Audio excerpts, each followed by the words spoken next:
Welcome. We are Neil, Luke and Dave. 340-somethings reminiscing on the runners and riders of 90s guitar music. We look at the bands who soundtracked our youth on both sides of the pond and interview some of our heroes from the bands that defined a generation. You'll hear about the good, the bad and the ugly of 90s guitar music. This podcast is Stupid and Contagious. Hello and welcome to episode 105 of the Stupid and Contagious podcast. It's the fourth and maybe final one of our summer specials. So thanks so much for sticking with us through these extra unusual episodes that we like to do every year. As you've probably seen from the title, this week we've got Sweet Williams, which is the nom de plume of Thomas House, who I'm a big fan of his music and everything he does. So I was really keen to get him on and have a chat. So I'll play the interview in a minute. Before that, though, I'll just give a quick rundown of Thomas House and what he does. So. I interview him from his house in Spain, as you'll see. Both of us are very hot in the interview. But basically, Thomas started out in a noise rock band called Charlottfield back in 1999. So he could almost qualify for a regular episode, I guess. And really cool band. I got a couple of I bought a couple of singles by them back in the day, and I was into them. They put out 3 albums, and I don't know if it's true, but according to Discogs, they played with some pretty big bands: British Sea Power, Go Team, Animal Collective. Personal favourites of mine, Noxact, kind of Norwegian noise rock with violin band. I'm a big fan of. So that's pretty cool.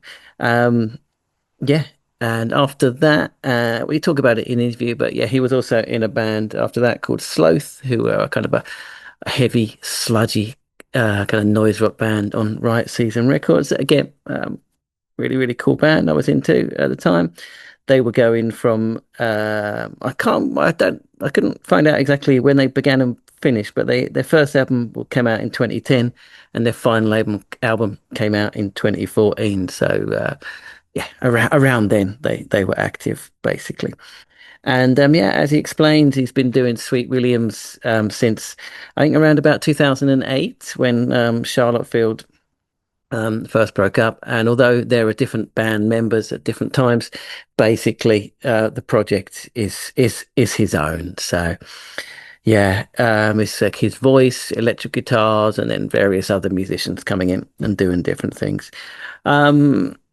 I don't know. I really like what he does. His songs are really they're kind of like short and compact songs, but they somehow sound like they're kind of taking their time to unfold. There's this kind of like laid back, languid, kind of loose feel about his music. What really appeals to me. We mention it in the interview, but he's off a good kind of reference point if you're into your 90s music is Guided by Voices. That kind of laid back kind of he doesn't sound American, but that kind of laid back kind of DIY kind of lo-fi production sound is what he does, and he does it very well. He's put out 8 albums to date, and his most recent one, which is kind of the trigger that made me want to get him on the podcast, is this one, 4-5. It's a triple album, 45 track album, in order to coincide with his 45th birthday, and it's a real kind of weaving journey through someone's psyche. Again, I just kind of wanted to get inside the head of someone that could put out such an ambitious and such an interesting album, which I think is one of it's definitely going to be in my top 10 at the end of the year anyway. And it's just an astonishing accomplishment to kind of produce an album like that, but also just a really cool record at the same time. It's just really great. So yeah, as well as that, he's also in kind of a new wrong speed band called AAA Gripper with Joe from Hate Colossus also in the band, and I've forgotten the guy's name, but from Joey Fat on vocals. Again, really interesting, angular, cool record. I've been listening to that a lot actually over the last couple of weeks. He's played a few live dates recently, and I've just saw when I was just like half an hour ago when I was just doing a tiny bit of extra research. There's a mention on his Facebook page that he's moving back to the UK from Spain, and there's a gig scheduled for September the 13th at the Prince Albert in Brighton. So anyone in the Brighton area, get down. I'm sure it will be great. He's also done a session with Mark Riley as well, similar to Objections a couple of weeks ago. So yeah, been going for a long time and onwards and upwards. And I think if this album's anything to go by, he's just getting started. He's just hitting his stride. So yeah, just really, really good. So yeah, have a listen. This is Thomas House, aka Sweet Williams. Enjoy. Okay. Thanks so much for agreeing to come on. You're just saying how hot it is. So where are you joining us from? I'm in Zaragoza, in sort of the middle of the north of Spain. Oh, brilliant! How long have you been there? 7 years, more or less. Well, yeah, nearly seven since I first moved here, and then I had to go back to the UK for a bit. But yeah, five and a half years I've been in this flat. Very nice, very nice. And you used to be based in Brighton, is that right? That's right. Yeah. That's well. On the podcast, we're all from the Brighton area, Seaford and Alfriston, and yeah. How long have you been in Tokyo? Oh, 23 years. Okay. So you left the UK 2002. You left about the same. That's when I moved to Brighton. Okay. Yeah. So right. Well, we may have seen each other at a couple of gigs, possibly. We might have done. Yeah. Could have been an overlap. Yeah. Did you used to go to the free bar? Yeah, of course. I used to live just along the road from the free bar, so I was there a lot. Yeah. Yeah. So what was some of the last gigs you saw there before you moved out? Oh, McCluskey. I saw it at the free bar. That must have been like 2002, 2001 maybe. It's good. It's good, man. Yeah, it's closed down now, right? Yeah. Yes, it has. Yeah. It's been lots closed for a long time. Well, it might. I don't know. You sort of hear stuff about it from time to time, but last I heard, it was still shut. And yeah, it's a shame. It is a shame. Yeah, you seem to be ridiculously prolific artist. What are you working on at the moment? Well, at the moment, I'm kind of finishing off. I've got my 4-track here and lots of old tapes, and I'm sort of trying to get things off of my old 4-track tapes onto the computer, and then so that I can, half finished things from years ago that I can sort of work on and sort of try and work up into finished songs. Just because if I don't do it, I'll go mad. Like this, yeah. I hate stuff being unfinished and lying around. I want it to get. I need it to get done really. Otherwise, yeah, I'll go mad. Sure. Can we start with the new? I don't know how do you say it? Is it AAA Gripper? Is it AAA Gripper? What's that? I say AAA. I say AAA Gripper. I think that's how Matt says it in one of the songs. He says AAA. He calls it AAA Gripper.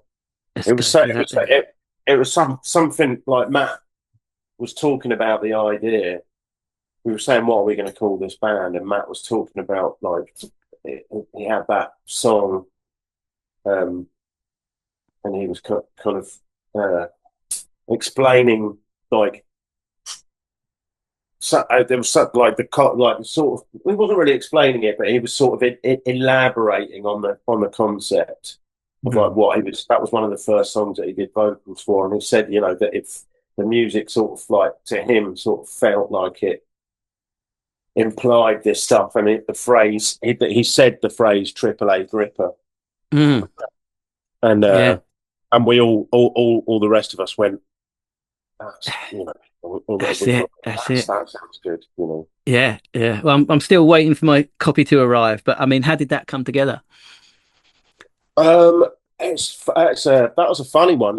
Lee, the drummer, approached me and Joe had never met Lee before, and we were at the first Wrong Speed Fest a couple of years ago. Mm. We were all there. Matt was there as well, actually, funnily enough.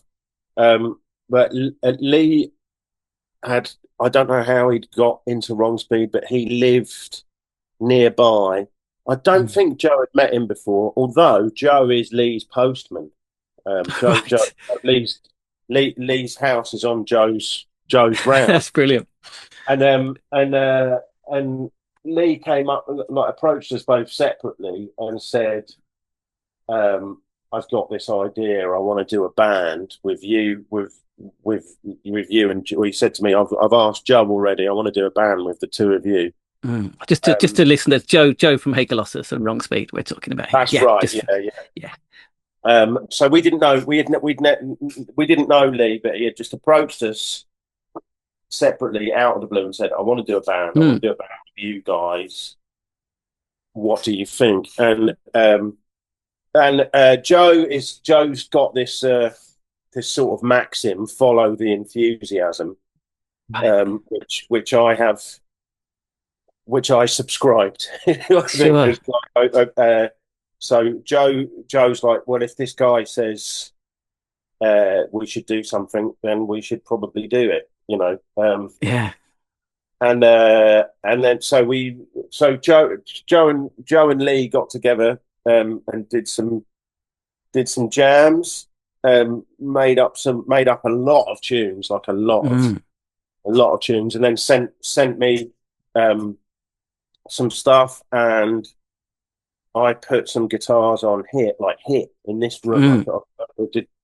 I recorded guitars and sent it back, and then Lee like reamped the guitars in his studio, so it sounds like that's why it sounds like I'm in the same room as the wow. even though it's recorded remotely, it's like reamped in the same room as the drums, so we could make it sound good. And then we were like, well, who's going to sing on it? And Joe just suggested Matt, because he and I are both big fans of Joey Fat and Matt's work, like in general. Like we, you know, so yeah, Joe suggested Matt, played Lee some Joey Fat. Lee went, oh yeah, this is great. We should definitely ask that guy. And then and Matt said yes to doing it, and just like Matt just like got on with it, did it, wrote all of this stuff that's, you know, sort of seems to have a, like, somehow I think like Joe showed us the image of, you know, the front cover picture. It's like a factory or whatever. Yeah, have you got it? Yeah, Joe showed us this picture. He takes this picture every day. He takes the same picture every day on his post round, and it's like an old workhouse. And he showed us this picture and said, I really like, and again, it was one of those things where everybody just was like, that really sort of seems to somehow suit it. And I think, like, I'm not sure what came first, whether he showed that picture and then Matt started writing, or I can't, but it just sort of felt like everything had this, it feels to me like everything has this sort of overarching, not concept as such, but just like this kind of overarching idea, this sort of. Can you describe what it sounds like to people that they haven't heard it yet? AAA gripper. What does it sound? It sounds like, I mean, it's it's pretty sort of, it's guitar based, drums and vocals. It's sort of, it's not, it's a, it's a rock band. It's got this It's a sort hard of like, question, isn't it? yeah, I mean, it's sort of, and you don't want to sort of compare it to other things. No. You don't want to put too much of an idea. That's true. That's true. All right. Let's ignore this. It's not a good question. No, you're right. No, it's a fine question. I'm quite sort of curious to see if I can describe it without perhaps spoiling it for anybody, or sort of Sure. or trying to dictate to people how, in what context they should listen to it, because I really like those things to be open to other people. It's nice when people spot things in it that perhaps you didn't notice. But if you like bands like, I mean, people have compared it to things like No Means No and the X and stuff like that, and I don't think that's wildly inaccurate at all. I think that, all of that kind of makes sense. Sure. The lyrics are brilliant because Matt's brilliant. The tunes are cool because we wrote them. Great. Obviously we like them, Sure. And is it just a one-off, or is there more stuff in the works? There's more. We go. Yeah. I think everybody's keen to carry on. We've got some gigs coming up, and great. Follow the enthusiasm. Yeah. Exactly. Why not? All right. Feels good. Keep doing it. Sure. Let's go back a bit then. So you've been making music. I didn't know this. I think Joe kind of mentioned it like offhand when I spoke to him, that you're in Charlottefield back in late 90s. Yeah. Man, I've got a couple of Charlottefield 7-inches when they came out, and I had no idea it was. Do you remember these? Yeah. Joe put those out. Joe put those out. Yeah. From Johnson family. Yeah. Both I had no idea, because I'm not cool enough to know about all this stuff. I just heard them and liked them and bought them. So I didn't know about the connections. I didn't know about Johnson family or anything like that. So, yeah, I mean, tell us about Charlottefield and getting into music and that kind of stuff. Charlottefield. Let me see. Where do you want me to go from? The beginning, or wherever you want? That was in the late 90s. Me and my friend Jay, who was the first bass player, we started playing music together with a drum machine, and then it sort of quite quickly grew. We needed another guitarist, so we got Adam in, and then we played some gigs with a drum machine, and Ashley saw us playing and said, "When are you going to get a drummer?" Said to me, "Are you going to get a drummer?" And I said, "Well, I hear you play the drums. Sure. Do you want to give it a, do you want to have a crack at playing with us?" And he came and played with us, and we all that was that particular part of it was pretty sort of life changing. Really, it was like getting when we started playing with Ash, because we suddenly went from being this a few sort of kids with a drum machine to Ash was a little bit older and a bit more experienced than the rest of us, and obviously was just this incredible musician and player. And we sort of instantly it sort of was suddenly we're a proper band. It felt like we were a proper band.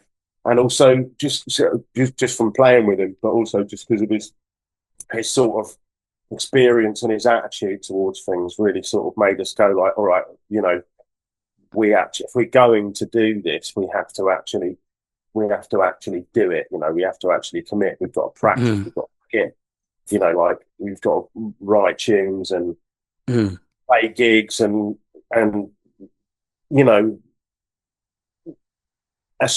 just sort of assume that we've got. It's a strange sort of thing to say, but just sort of assume that we've got a place at the table. Do you know what I mean? Sure. I think it's difficult to get that confidence in it when you're just starting out. You don't feel like you're a proper band. Yeah. Sure. Yeah, exactly. And you sort of think, oh, are we allowed to, We're allowed to make a are we record. allowed Sure. are we allowed to do this kind of stuff? But Ash was like, we are definitely fucking allowed to be doing this stuff. So Yeah.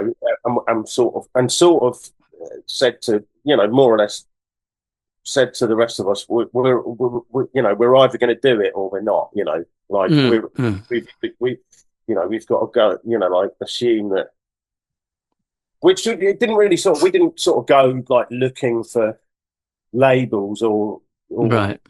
get or sort of, but I think it just meant that, or even gigs really, but I think it just meant that when we did go out and play, that we sort of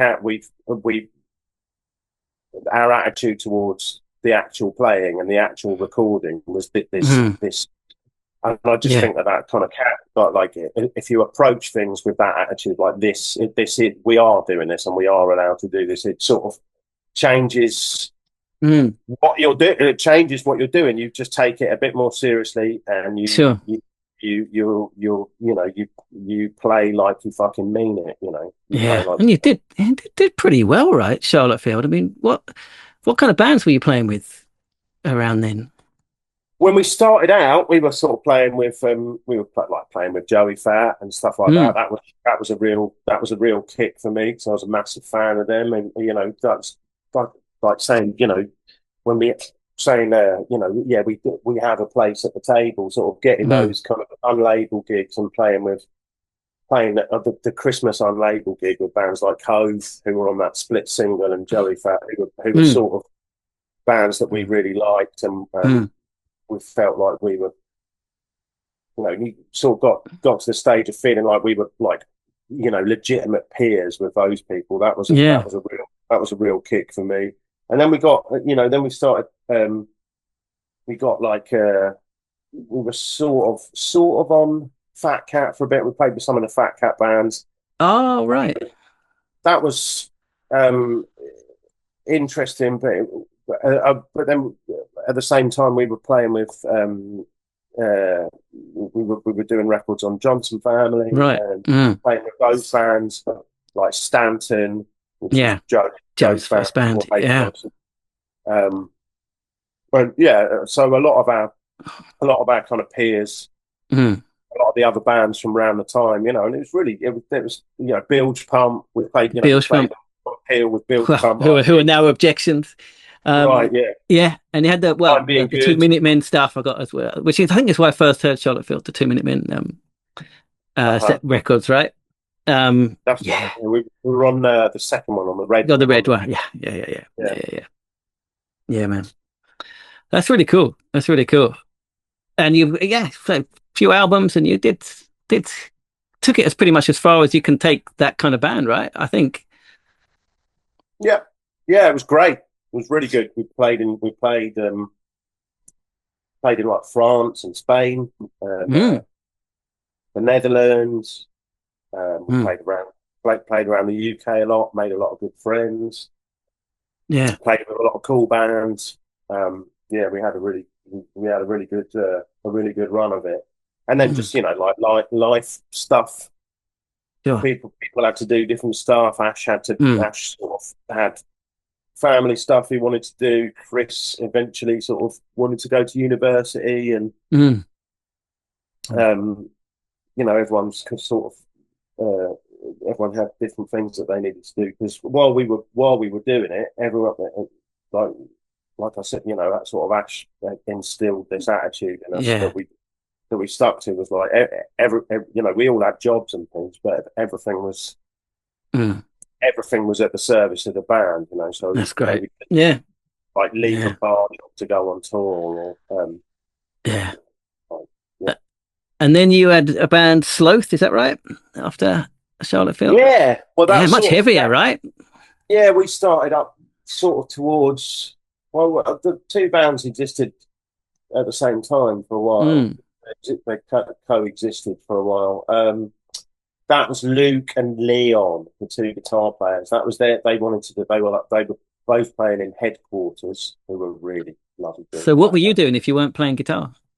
I was playing bass. I played bass in that group. Oh wow. So it was like Luke and Leon wanted to do this band, and they had these riffs, these like heavy riffs, and Yeah. it's It's almost like sludgy riffs, right? It's great. yeah, Yeah. and they really wanted to do that, like just loud, heavy kind of thing. And I said, well, I was living on Luke's couch for a while, and yeah, so I was like, oh, I'd like to play bass on that then. If you're doing that, then. And that was really good fun. Well, that was a really good fun band. On Right Season Records, man. That's pretty impressive. We did three albums, and this. I don't know whether I should say this, but there's talk of doing a fourth one at some point. Oh wow! Okay, breaking news. We've got some tunes. We got some tunes pending that would like Luke's had lying around, these riffs lying around for a few years, but and I think like last time we worked on them, when was it now? I think it was a few years ago. I was back in the UK for a bit, and Luke and I worked on these tunes. It might be like even 5 years ago, but we made these kind of recordings, like demo recordings of these of like a handful of tunes. I think this Luke's riffs, and I would just sort of put bass lines with them, and we sort of structure them together. I think they're really good. I think that, I mean, if we do manage to actually sort of get together and play them with Tom and Kai, I think it'll, could be if we do it, it'll be the best stuff done, I think, Great. Oh man, all right. You want to look out for. So how and when did you become Sweet Williams?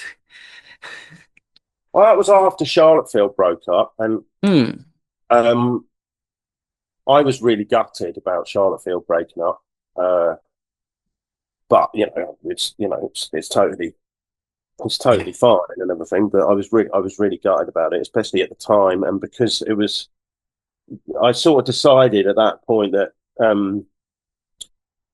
I didn't want to start another band type, but like that type of in the same way. Right. Because what I wanted, I didn't want to feel like if somebody left that we lost all of those songs, or that we. Right. Excuse me. I'm drinking grape soda, so I've got a bit of gas. So I didn't want to lose the songs again, because so I decided that it was what I was going to do next was something that was basically, call it a band, like name it like it's a band, and treat it like it's a band when you're playing with people, but also just sort of, I think from the outset, I said to people, this is what I want to do. These are the songs that I want to do. If you leave the band, I'm going to carry on, and we're going to carry. I'll find other people, or if I want to make a record by myself, I can do that. And then it's not like that sort of. I didn't want to feel like everybody had to be involved at all. And I didn't want to feel like. And because this is like, by this time I was 30 years old. Everyone else around is about that age. People have got jobs and family and things like that.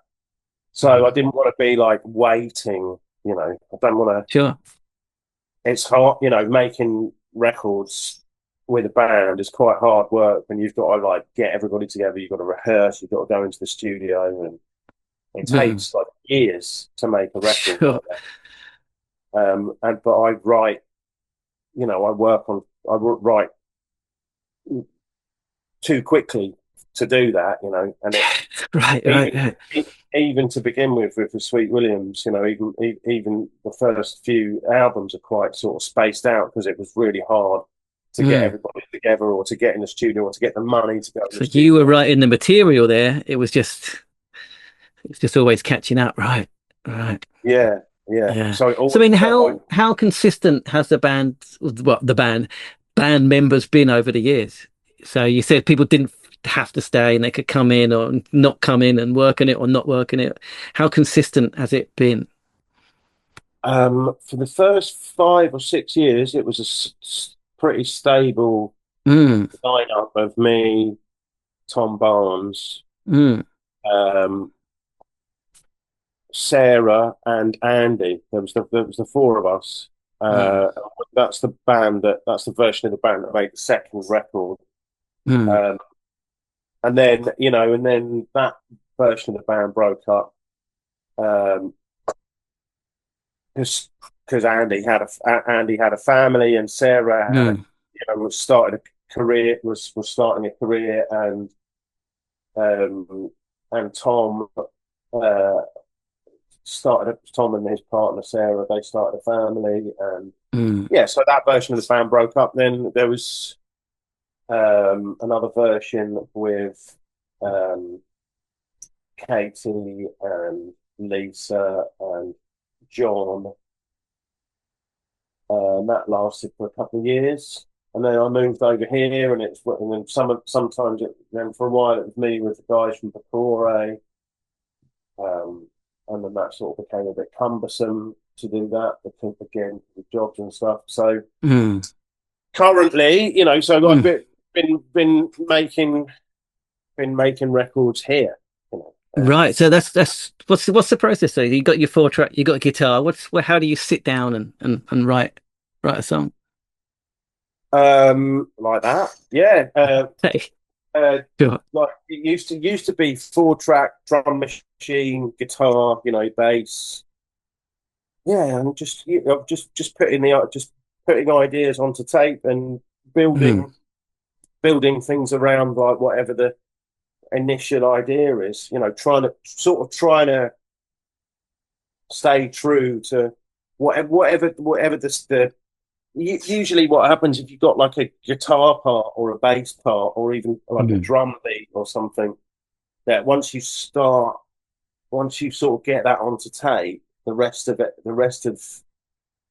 and you've got like a structure, you've got that initial part and the structure of that part, everything else just sort of dictates itself. I think, like if you listen to the idea, if you kind of, you know, if you like water it and care for it, the idea, huh, then it everything suggests itself around it. huh. And maybe it Interesting. takes a while. Maybe you have to leave the idea on a tape for 20 years and then come back to it Mm, before the rest of it suggests itself. But interesting. that's how it Interesting. works, I think. Sure, sure. Well, new album, 4-5. It's incredible achievement. 45 songs, over 2 hours, triple LP. I mean, how do you even start putting together something like that? As well as being a great fucking record, as well as all of those stats. I mean, how do you even start something like that? Um, I had done the previous one, the pink one that's behind you there. Yes, again, We've done really good. that, Yeah. and that really sort of felt like that one really felt like it was sort of for me. It felt like it was what it's kind of the culmination of everything that we've done up till that point, and Mm, I really felt happy about it, and I felt, yeah, it felt like a very sort of complete and piece of work, and something mm, that I think we were all really proud of it. My neighbour Sergio engineered it, mm, and he's really proud of it. Pablo plays the mm, drums on it. Phil from headquarters came into town, like phoned me up and said, "Oh, I'm going to come and see you this weekend." Came mm, down from Berlin to see me for the weekend. mm. And I was like, "Oh, great! It'd be great to see you." And then I was like, "Shit, we're recording." And then a kind of light bulb went on, And I said, "Well, you want to play bass on this record?" So it's got Phil playing Oh, bass wow. on it, which is really, really nice because he's just got Mm, such a lovely touch and such a lovely tone. The way that he plays the way that he plays things. So that was a stroke of luck. Again, yeah, like because it wasn't like a solid back, not a set band. It's just Really nice to be able to just go. You can have that flexibility.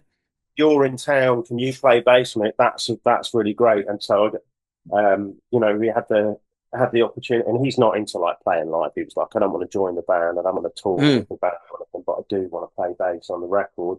Learned everything in a couple of days. Put it down, like put everything down in a couple of takes. Did a really smashing job on it. Everyone did a really smashing job. Like Pablo did everything in no time at all. Phil did his bits in no time. Sergio mic'd everything up and recorded it was done in a tiny little rehearsal room. It's not even the room itself doesn't even sound that good, but it doesn't sound bad. But it's not like it's like a little dead practice room, and we put a microphone on the stairwell to get a bit of ambience, and we put a microphone inside the ceiling. That was Sergio's idea. You put a mic in the ceiling, and it kind of just the fact that it's above the tiles, it kind of deadens off the transients and the sort of the hiss of the cymbals and everything. But you get a real like wallop. Get the real nasty wallop from the drums and stuff. So this is the previous album, right? This is the previous one. Yeah. Sorry, and I'm talking about that. Anyway, Sure. We did that record. We all felt really proud of it. And then I started sending songs that I was recording at home to Wrong Speed. They said, "What are you doing with these? What are we going to do with these? Are you doing an album?" I said, "I don't know," but I was recording loads and loads of songs. Kept sending them in, and then they said, "Look, you're going to be 45 next year. Why don't you do 45 songs for your 45th birthday, and we'll do a triple album?" Like, we were already like halfway there, but then we were all sort of, we were getting there with it, and I ended up working on like over 100 songs, 100 different songs for it. Wow. We picked. Obviously, to fit. I think I more or less had the first record in mind. That was like I wanted to do that as a whole record, and then the third record sort of came together in a similar way.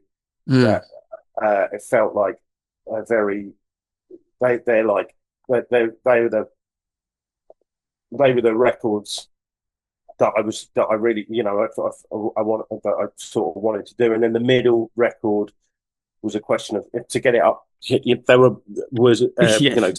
get 45 songs on there, I had to sort of go through everything and look at all the shortest songs. I realised that 12 songs on the first record, 12 on the last. That meant I had to put 21 songs on one record, which everything had to be like 2 minutes long.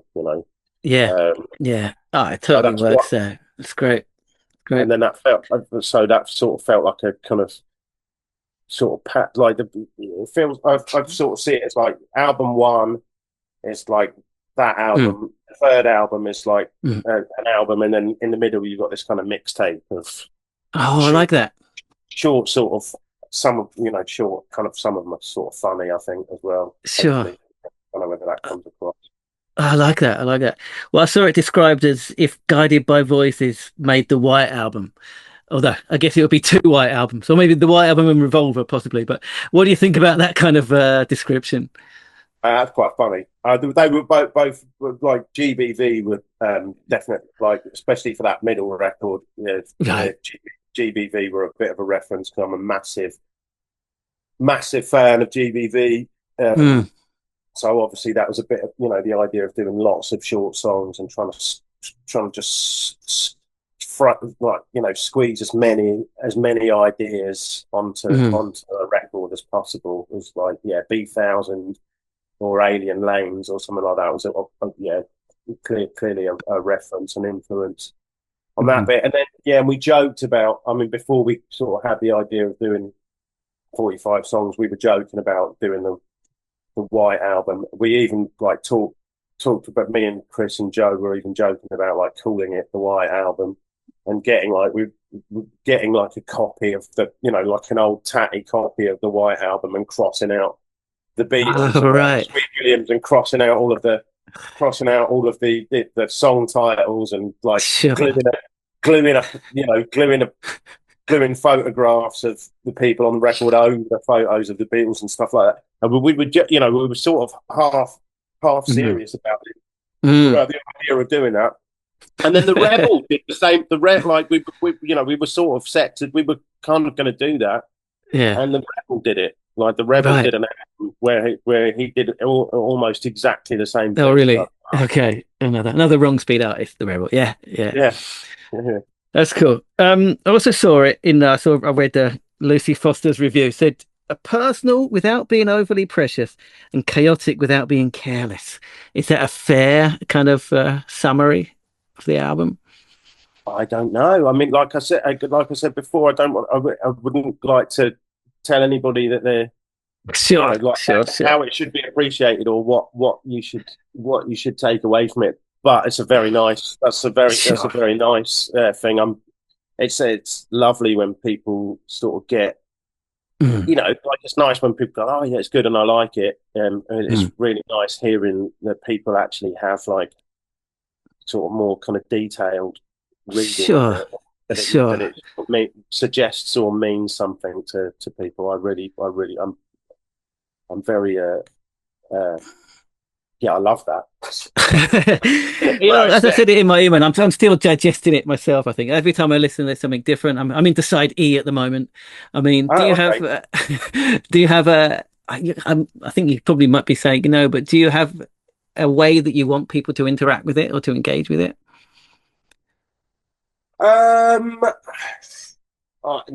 Again, I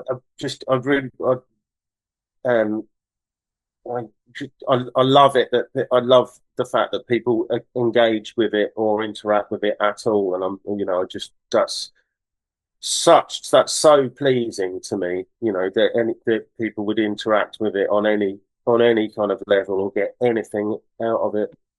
Whatever you get out of it, however you get something out of it, I absolutely love that, and it's very, very gratifying to me. But I would suggest, I have suggested to people, I've said like that again, like I said, break it down into like 3 albums or even 6 sides. Don't feel like you've got to do it all at once. Sure. Pace yourself. But enjoy. Put it on. I think sunset is a good time to listen to it. Sure. I think listening to it while the sun's going down is probably I like that. Would be my suggested time of day to do it. Put it on when you're cooking. It's always good to listen to music while you're cooking or driving or doing something like that. And like headphones if you're out for a walk. Yeah, it's a headphonesy kind of album. Yeah, that's a good suggestion. Yeah. But whatever you want. Those are just suggestions. That's not sure. I think you got some live dates coming up, which will be over by the time this comes out, unfortunately. But are you looking forward to them? Is it right? You haven't been playing live that much recently, is that right? I am very much looking forward to playing. I've done a couple of solo gigs this year. I've done 3 solo gigs this year, and then these will be the first time that we played as a band since the Pink Album version of the band did 1 gig a couple of years ago, but apart from that, we haven't played as a band since. Or Sweet Williams haven't played as a band since before the pandemic. Oh wow! Okay. So this will be the first time we've played in the UK as a band since 2019, and it'll be the first time that this lineup of the band has played. And in fact, that lineup of the band is doing their second rehearsal today. Like after this, I'm going to be on another Zoom call to the UK while the band practices, and I'm just going to sit there and watch them practice. Right. Criticize them. Yeah. Yeah. Oh, that's great. It'll be their second practice. I watched their first practice a few weeks ago, and they sounded very, very good. So I'm really excited because we got Tom Barnsbury coming back on the drums. We've got Luke, who was in a really early version of the band, on guitar, and we've got Joe and Chris from Hey Colossus on bass and guitar. And I'm for the first time. They're playing in the band. Oh, that's great. Yeah, because when we got the offer to do the Endless Hum festival came through Wrong Speed. So Chris sent me the offer, and I said, "Well, it's a really nice offer, but there's no band at the moment." And Chris said, "We'll do it." Chris and Joe said, "We'll do it." And then and then I asked Luke and Tom to come in. Everybody, because they played in the band before, and I thought, well, what would be really nice is if I don't play guitar. That's why we've got two guitarists, so I can just sing. Oh, right.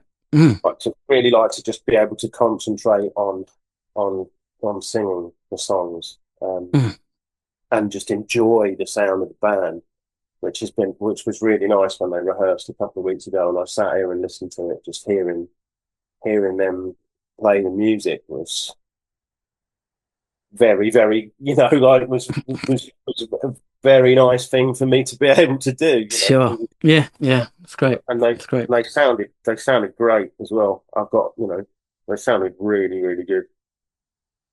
Really, even just from the first, first time they've all, the four of that combination of people have even all been in a room together and played together, and they just from straight away they just sounded great. It was just like wow for me. That was, I won't forget that. Yeah, it's brilliant. It's brilliant. All right, well, I've kept you longer than I said I would, so I apologize for that. Just one final question, if that's okay. Yes. Well, it's a question that we ask every person that we interview, and it has to be from the 90s because we're usually a 90s podcast. So which band from the 90s would you have liked to have been in, and why? Oh, that's a good one. That's a really good one. I think I've said similarly before, but I think like the Breeders or the Amps, I would have loved to great play answer. guitar on the particularly the Amps record. I think I would have been all right. I could have done a reasonable job of playing guitar in that band, I think. And obviously, and I just think Kim Deal's just the greatest. Yeah. The greatest songwriter, and just the greatest singer as well. I absolutely love those records. So yeah, that would have been really nice, wouldn't it? Like to be in the Amps. Sure. Great answer. All right. Is there anywhere people can keep up with what you're up to, or listen to the record? Anything else you want to plug? sweetwilliams.bandcamp.com. It's all there. All the music's up there. Follow it. You can follow it, can't you? You can follow bands on Bandcamp now. There's stuff on YouTube, Wrong Speed Records. All the other bands on Wrong Speed are really good as well. So that's worth checking out. Yeah. They hear enough about Wrong Speed from me week to week. I'm always going on about it. So yeah. Well, it's a good label. Like it's the best. It's the best. Very nice place to be. Like very good. Yeah. Very nice to be alongside all of those other great, all those great bands. Totally fits there. Your music totally fits their whole aesthetic and everything. It's great. It's great. It's nice. Yeah. Good to know. Yeah. All right. Thank you so much. I'm going to stop the recording, but don't jump away just yet. One moment. All right. Well, thanks a lot. Thank you. Okay, so that was Sweet Williams. I hope you enjoyed that even a tiny bit as much as I enjoyed getting to sit down and chat with him. What a dude, what a cool guy, right? And yeah, again, if that interview has got you in any way interested with Tom's music, then as he said, get onto Bandcamp, get on there. pay to download or whatever, support the music.